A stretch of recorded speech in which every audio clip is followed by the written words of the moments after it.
Sometimes you hear ADHD and think, that just doesn't add up. If that's the case, we're going to talk about 3 things you want to look at first before pursuing an ADHD diagnosis. But first, I'm Jessica. And I'm Rachel. We are the OT practitioners here at Harkla, and we have worked with children and adults with ADHD for the last several years, and we have found a lot of things that we recommend looking into before getting an ADHD diagnosis, so that's what we're going to talk about today. So the first thing we're going to talk about are sensory seeking behaviors, sensory processing disorder, sensory processing challenges, and if you're new to the sensory processing world, we will link some other resources in the description below, so you can check those out next. But sensory seeking specifically looks like a child who can't sit still, they can't focus for several minutes at a time, they're moving, they're jumping, they're just seeking more input all the time.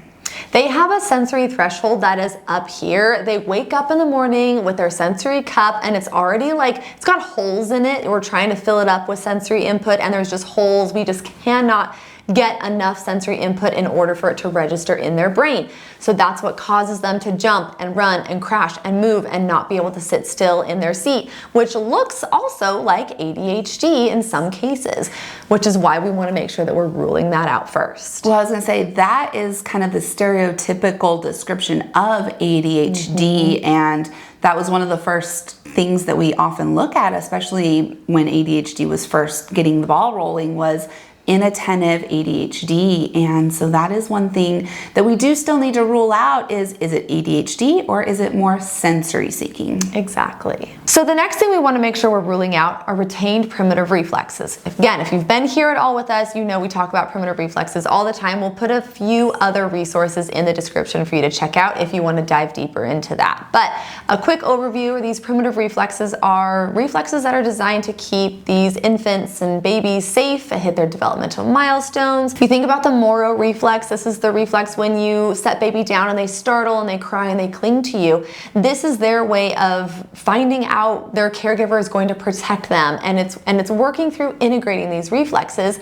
But the kicker is these reflexes need to integrate or mature into higher level cognitive patterns, and we want to not see them anymore. But one thing that research is showing is a connection between when these reflexes stay present, we can see a connection between ADHD and retained primitive reflexes, specifically the Moro, the ATNR, and the STNR, and sometimes the spinal galant as well. So if that completely just blew your mind, definitely go and check out some of those other resources where we can go more in depth on primitive reflexes, but it's really important to make sure that a child doesn't have retained reflexes if they're showing signs of ADHD as well. And the third area are ocular, motor, and visual processing challenges. Now, ocular motor skills are the ability for both eyes to work together in a smooth, fluid way. So you have muscles in both of your eyes, and in order for you to read, write, move through your environment safely, participate in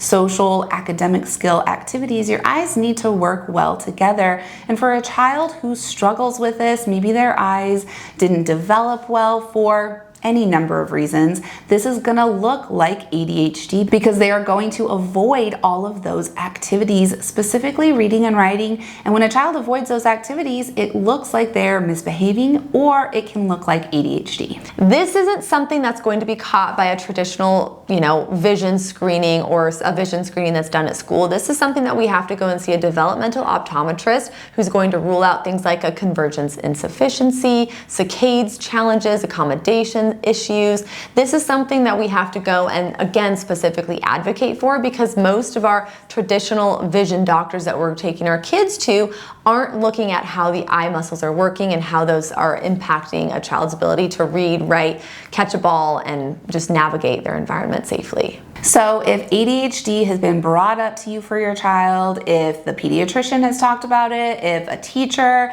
a friend, family member, or if you've just found it on the internet and you think, maybe my child fits into the ADHD diagnosis category, but I'm not totally sure, this is your sign to research a little bit further, look into the areas that we talked about in today's video, and just dive deep into some of these underlying challenges that can cause ADHD symptoms. Exactly. And if you do want to learn more about specifically primitive reflexes, we do have a full digital course that walks you through how to test for retained primitive reflexes, as well as how to integrate them in fun, functional, play-based ways.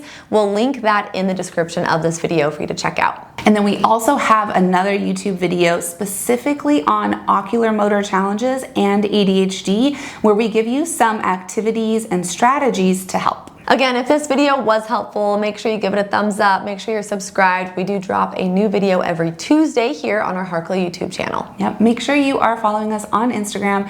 We're at Harkla_family, as well as at All Things Sensory Podcast. And if you're looking for more resources, make sure you listen to our podcast, All Things Sensory. You can find it on all major podcast platforms. And with that, we'll be back with another video next week. Okay, bye.